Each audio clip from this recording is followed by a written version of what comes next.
Reinforcement is the stage that never ends. This is something that you need to constantly be thinking about because reinforcement isn't just, hey, you did your training, you're signed in, good job. It's, well, are you using it the way we wanted to? Are you doing as many activities in the system as we thought? Is it helping your process? Is it helping you move, if you're in sales, right? Is it helping you move your deals? If you're in service, is it helping you close more tickets and manage to a tighter SLA? I'm constantly looking back at those things. And this is really where I say measurables are king. You're listening to RevOps Champions, a podcast created for B2B leaders to help you align your people, streamline your processes, trust your data, and leverage technology in order to grow your business. Well, hello there, Tina. Very excited to have you today on our RevOps Champions podcast. My name is Therese Brinkman. I'm the Chief of Staff at Dynamico, and I'm filling in for Brendan Denewell today. Really excited for today's guest. We've got Tina Bishop, who is one of my colleagues here at Dynamico, and she is one of the best in terms of user adoption. We're both actually ProSci certified, which we'll talk about in a little bit, and really excited to talk more about user adoption and HubSpot implementations today.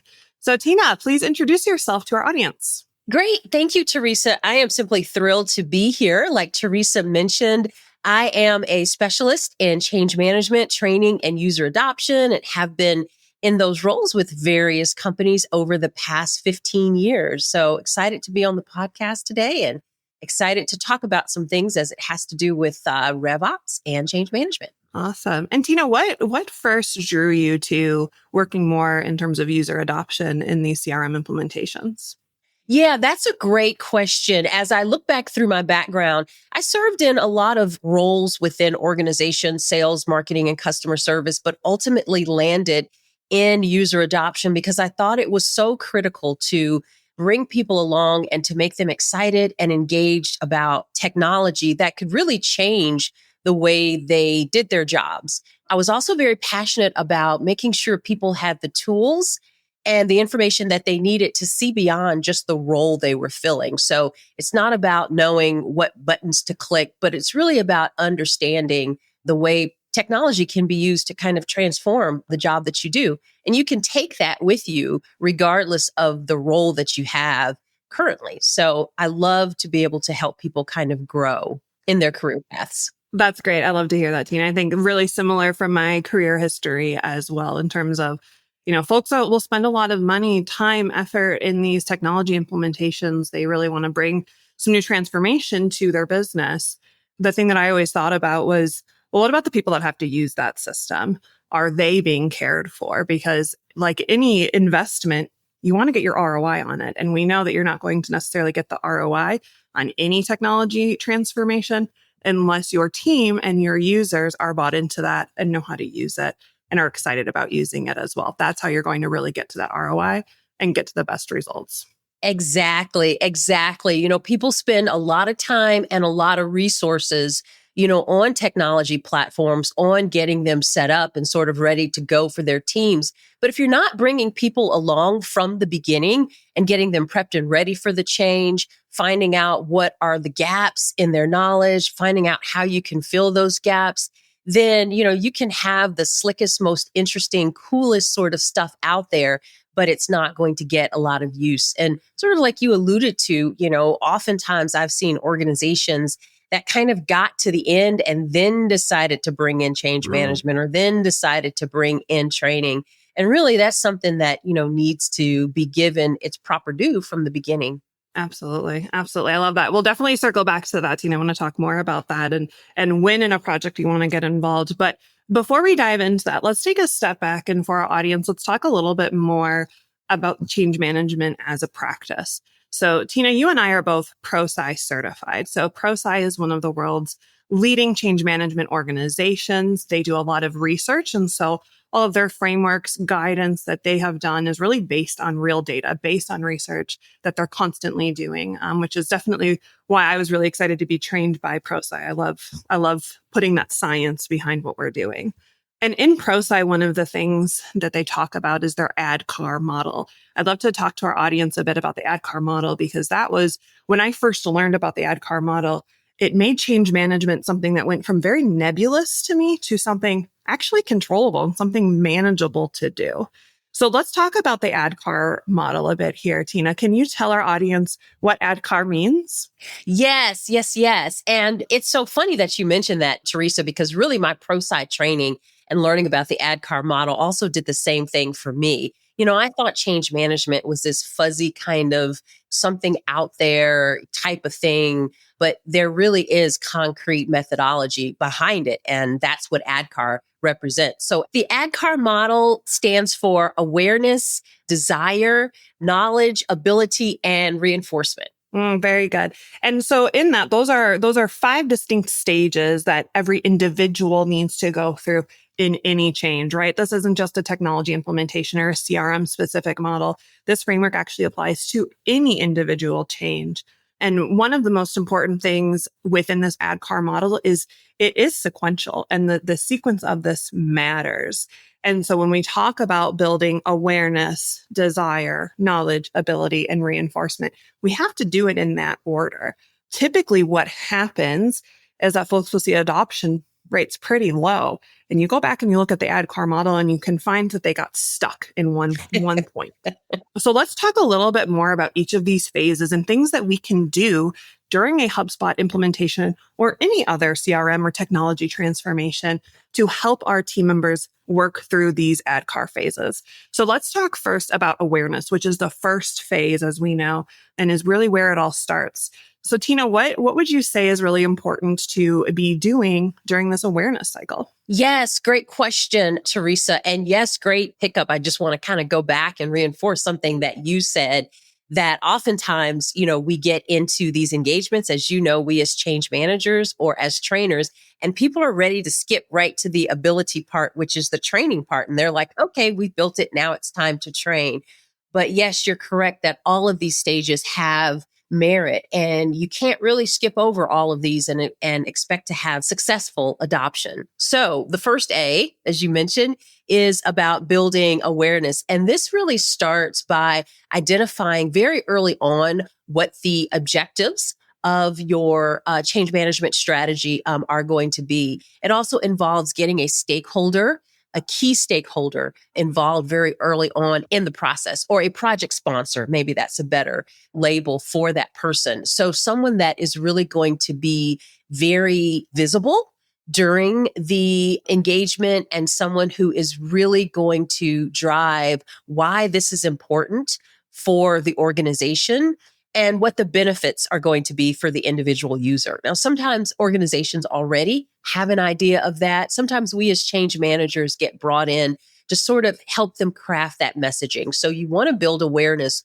early. And this really should start when you begin the process, if we're talking about a tech transformation or a technical engagement or doing something like HubSpot. This really should begin very early on in the process. So while you're thinking about, how the platform is going to be used, you also need to think about how you're going to build awareness among those key groups of people that are going to be using the platform. I love what you said there, Tina, and really just to drive home to our listening audience here, really critical that the moment that you begin a project like this, that you are bringing that information back to your team. One of the things that I worked with many sponsors over the years on is this almost fear, this hesitation of, well, I don't know everything that's going to happen. I don't know exactly. And I'm really afraid to tell them one thing and then have to go back and tell them something different, right? We hear that often. And that comes from a great place. That comes from a great leadership approach of really caring for your team. But I really do challenge that, because I think the worst things will happen if your team doesn't know about it and then they find out later and they make assumptions. So it's really important that you kind of take control of that narrative from the beginning as a company, as a leadership team, and tell your team, this is why we are doing this project. And there's going to be some common things that you're going to hear in this phase of awareness. We want to do this because we need to grow revenue, and right now we don't have the visibility to do that. Or we need to make sure we have standardized processes across our sales and our service teams. And right now, we don't know how to do that and tie it together with the data that we have, right? So there's always going to be a very specific business reason that our clients are going to go through this implementation in the beginning. Yes. Share with your teams what that reason is. Yes. Why? And take it one step further. Don't just say why we're doing this. Dig into why now. Really, really critical for folks to understand why this is occurring to them right now instead of next year, instead of 2 years. What is happening in the business? What is happening in the economy? What is happening that is leading your business to go through this project right now? Bring that to your team. That really helps with that awareness piece. Absolutely, Teresa. And I love the fact that you brought up all of those types of questions and all of those things, those pieces of information that are important to help build that narrative. And that's really for our listeners out there. That's really why having a dedicated change manager is really so important. Sometimes I think organizations think, okay, well, we're just going to send out a few emails about what we're doing and we're going to say this. And then, we're going to come in and, have this great partner that helps us sort of build out the technology. And then we're going to kind of release it into the wild and see what happens, kind of the we know our people best. And then when they have issues with adoption, they sort of bring in a change manager after the fact. But like you said, Teresa, really having that change manager involved very early in the process can really help organizations kind of see it all the way through from the beginning. Excellent. Absolutely agree. So let's shift now and let's talk about the second phase. So in the ADKAR model, we talked about awareness. The next is desire. That's the D in the ADKAR. So desire is really it's really when you take that awareness that you've built at the company level of why this project is occurring. And desire is when you make that personal, individual choice to engage with this change. It's really about the person, right? And what's in it for me is really how you're going to build that desire. So if you're going through a CRM implementation and you need your sales team to start entering their deals in a new way, you don't want to just tell them in that awareness phase, yep, this is why we're doing it. We want to grow revenue. We need to have more visibility. We need to close our deals faster. That's great. And they might buy into that right there, but they probably want to know a little bit more. What's in it for me as an individual seller going through this? Well, okay, as a seller, you are now going to get served up the actions that you need to do every day to make sure your deals stay in line. You might have to enter a couple more fields, but it's going to save you much, much in terms of efficiency in the long run. Talking to people at that level, how it's actually going to impact their day-to-day, their actual processes, and why they as a person can get excited about engaging in this change. Yes, Teresa. This desire phase is so critical because you don't want it to be something that is inflicted upon people or where people see it as something that's being inflicted upon them. This kind of one more thing that I have to do or, one more button that I have to click or, like you said, not really seeing that it's something that's actually going to help them in their day-to-day work. So getting that what's in it for me out there and really being able to speak to that and really being able to give them concrete examples of what it's going to mean for them and how they're going to use it to reach a certain goal within the role that they're playing. Sometimes, and Teresa, you probably have had these examples where organizations, strictly speaking from the top down, are saying where they're going to use it because we told them that they have to use it and that this is essential to, either keeping their job or, maybe tied to some sort of KPI or some type of goal that we've set for them. And while that can be one way of sort of approaching it, it really doesn't get to tapping into what is it for the individual that's going to make the difference for them. And again, this kind of gets back into you want to be able to, at the end, have very high user adoption rates. And it really is, getting that messaging out about desire that definitely feeds into that. Great. And so let's get specific with our listeners here. What are the things that they could do in this phase? We talked about in awareness. You're probably talking at more of the town hall level. You're talking in team meetings. You're bringing in that overall leadership sponsor to convey the messaging of why we're going through this and why now. But then what about desire? It probably doesn't work just to do that in a group forum, right, Tina? What would you really recommend for that? Yeah. So there are a couple of ways that you can get at what's going to tip someone's desire in favor of what you're doing. So one of the things that some organizations have done is identify a group of who are going to be your super users or your change champions, getting from them what the pain points are for the individual roles that they represent. So if you can get what those pain points are, and as specific as they can detail them for you, and you can begin to craft not only your messaging all throughout your change management campaign around some of those pain points, but those are also things you can have in the back of your mind as you look at what is going to be your training plan and your training strategy, because you do want it to speak to specific pain points. I like something that you also brought up, Teresa, about not making it generic, not making it, well, we're going to, help you reach your goals faster. And won't that be great? Sometimes it's as specific as you are going to be able to find very quickly the top 5 accounts that you need to work on for that day. And instead of having to go to 3 different sources to find out who those accounts are, they're right here in a bar, graph, chart, dashboard. Or here are the items that you need to work on today. These are the calls that you need to make. And they're right here within the technology. And you can go into each, you can record your notes, you can save it, and you're done. So you're really getting into what are those things that are tripping people up during the day, keeping them from being efficient. What are those, oh my gosh, I just hate to have to deal with XYZ when I do my job, and really having examples ready and having people, your change champions, at the ready to sort of hear how you're going to meet those pain points and then begin to spread the word to others. Absolutely. I love that. It sounds to me like in your experience really matched mine that the desire phase of ADKAR is really about a lot of one-on-one conversations. Yes. You want to make sure it's, you're talking to your team about it, you're talking to specific roles, but really you're talking to the individual person, because desire, like we started in the beginning, desire is a personal choice. And so you really want to connect one-to-one. I often look at the middle management or the team lead layer in a business is really, really critical in making sure that any of their team members have crossed this desire barrier in the ADKAR model. Yes.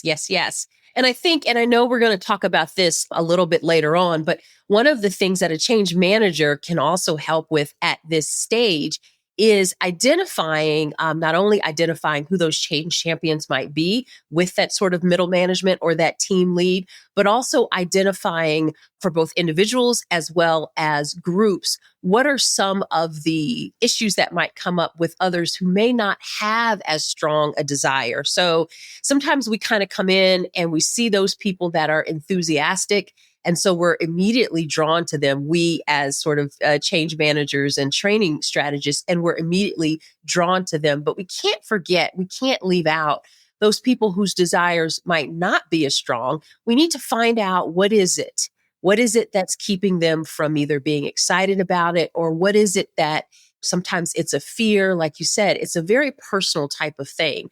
So not being dismissive of whatever those folks are, whatever their view or their vision is of the engagement, and really thinking about how we're going to work to speak to those issues. And then that becomes something that an organization can use a little bit further along, which I know we're going to talk about when we get to the training piece and then the reinforcement piece too. Wonderful. Yeah, I think really echo what you said there, Tina. I love the bringing in the change champion layer to really build this. I would say in my experience, most of the resistance that I have seen in projects like this and transformations have been because people get stuck at this phase. Yeah. They understand maybe why the business is doing it, but they just don't buy into how it's going to make their life any better or their role any better. And remember what we said at the beginning, ADKAR is sequential. So if you get stuck here, we're not going to get you through the rest of the change. And so it's really, really important. And that's why I wanted to spend some extra time on this to all of the managers, people leaders listening. This really is on you. This is really important that you are working with your team, making sure that every single person that you know is going to have to go through this change and this transformation has that personal choice and connection to why it's important to them. So let's now move on. So let's assume, right, we've done a great job of conveying to the organization why this is happening now. They understand what's in it for them. They've made that personal choice. They have that desire to engage in the change. So what's next? Knowledge is next. So talk to us about knowledge. You're one of the best trainers I've ever worked with. So I know you spent a lot of time in this arena here, Tina. Yes. Knowledge. So in this stage, I, as a training strategist, or even as a change manager and training strategist, I need to gauge what is the knowledge that the audience that I'm going to be serving, the people that I'm going to be training, the user community, what is the knowledge that they have now?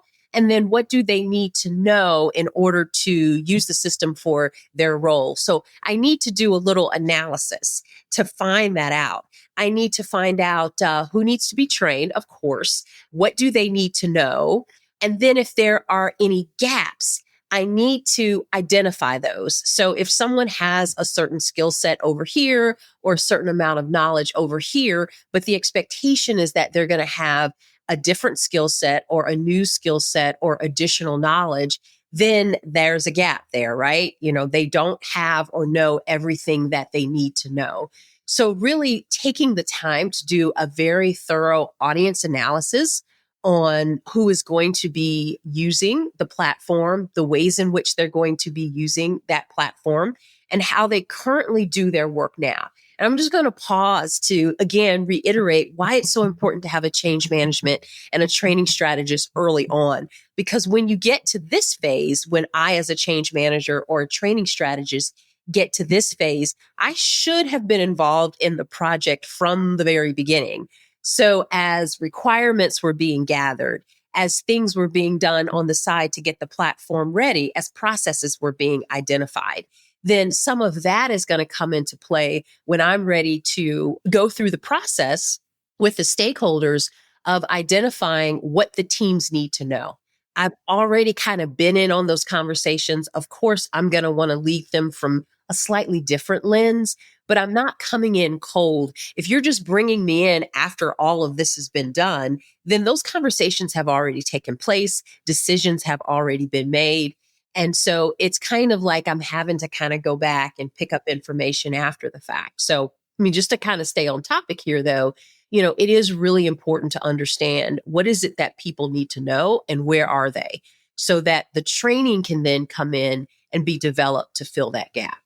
Right. Because training is ultimately what is happening during this knowledge phase, right? And so you're doing a lot of analysis, you're doing that gap analysis. What's going to be best for these different groups? What exactly do they need to know? And I love what you said about making sure that this isn't just done in isolation. Because I think one of the things that I've seen many, many times in my experience is a really generic training path. Everyone knows that they need to train their team, right? Yeah. I don't think people challenge that. I think they definitely do know that they need to get some training out to their team. But what I've seen is a tendency to lean more into very generic or platform-based training. So it's focusing more on, here's where your buttons are. Here's what this navigation was. Here's how you get a report. But it's not taking into consideration the individual processes that those user groups are going through.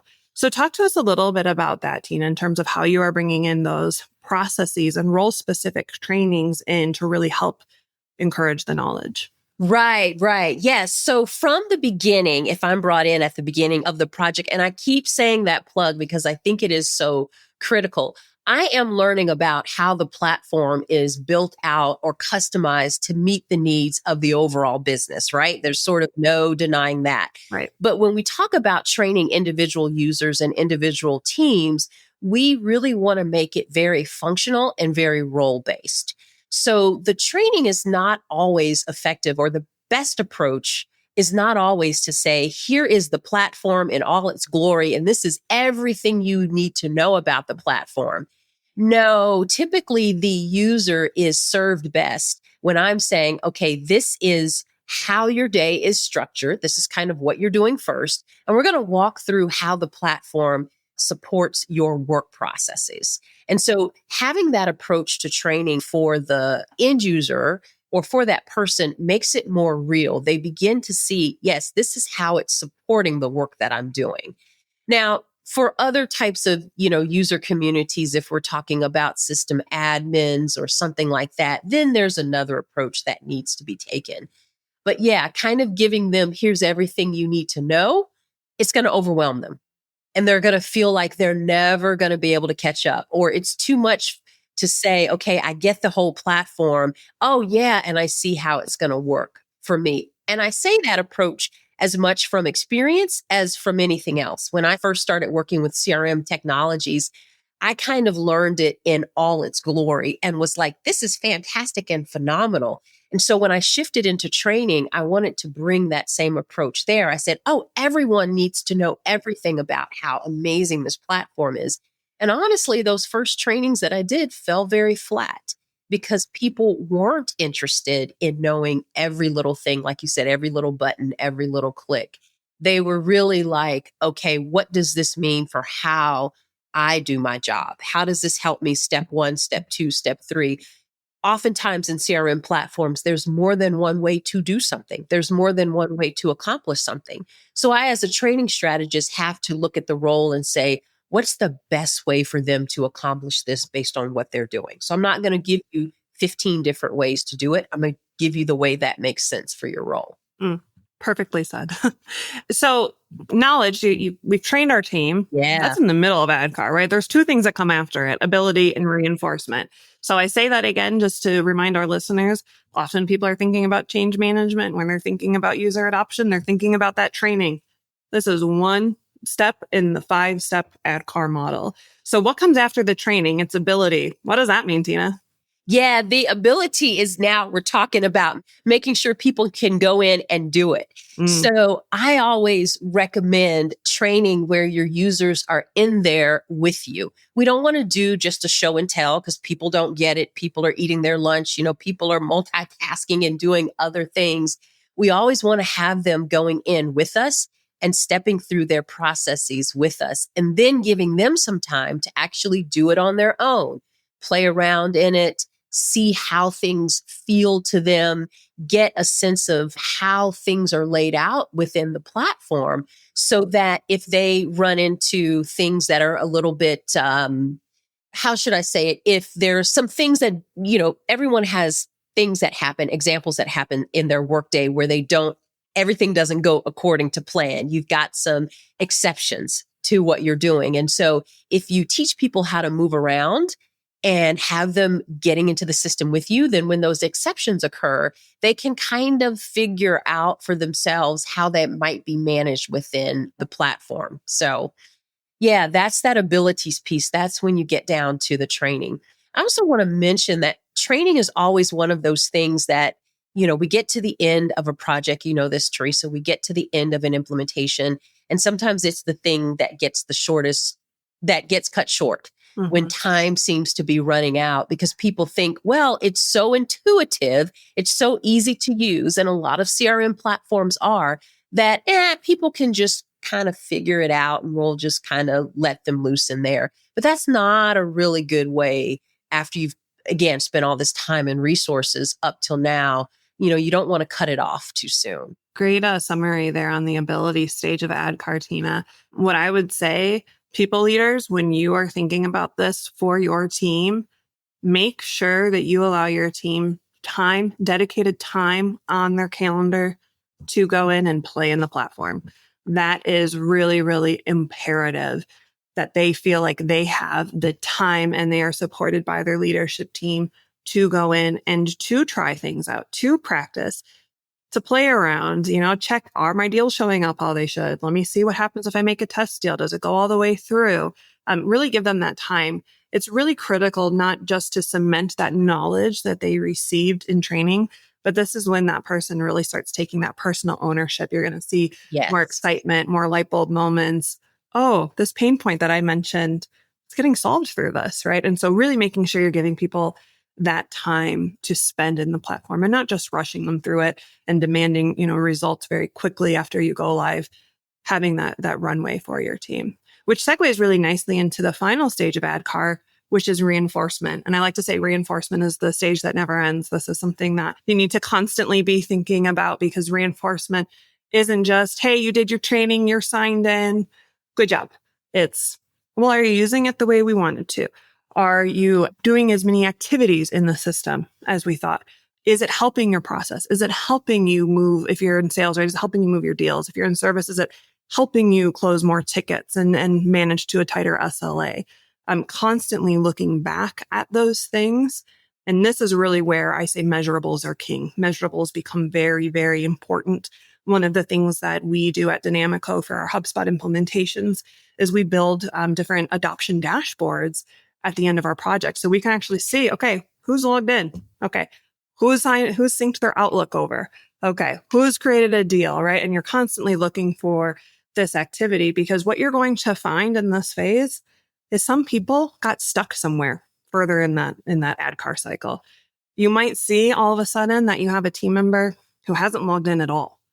Then your job as a leader is to look at that person, and then you have to figure out, where did they get stuck in that ADKAR process? Yeah. Is it just because they don't want to? Because then they're stuck on the desire. Is it because they don't even know why it's important for the business? Well, they're stuck on awareness. Is it because they just don't know how to? We got to go back and revisit the knowledge and the ability with training, right? So it's really making sure that you're going back. What else would you add in, Tina, about that reinforcement stage? You know what? I think you covered almost all the bases. I would also just tell our audience that here again, why it's important to have a dedicated change management person on the team is that, people get excited after training has happened. Of course, we want them to be excited.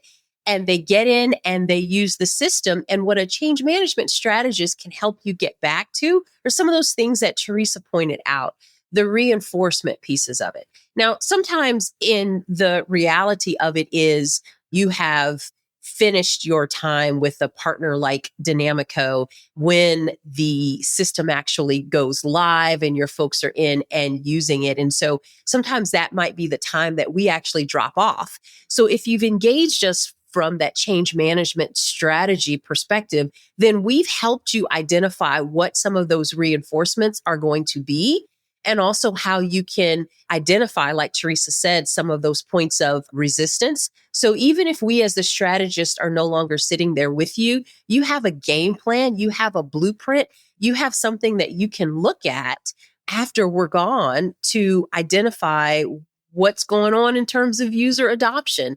And you can be in there, you and your leadership teams can be in there making sure that you're speaking to those areas and that you're constantly, as Therese mentioned, reinforcing that user adoption. So that's going to serve you very, very well.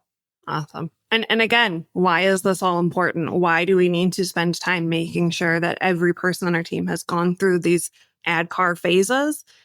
It's because you will only see the ROI that you really wanted to get out of this investment, out of a platform change, if the actual people using it are using it and they're using it in the right way, which is why this is so, so critical. And it is an easy thing to cut when time gets short. Oh, our team is smart. They're savvy. They'll figure it out.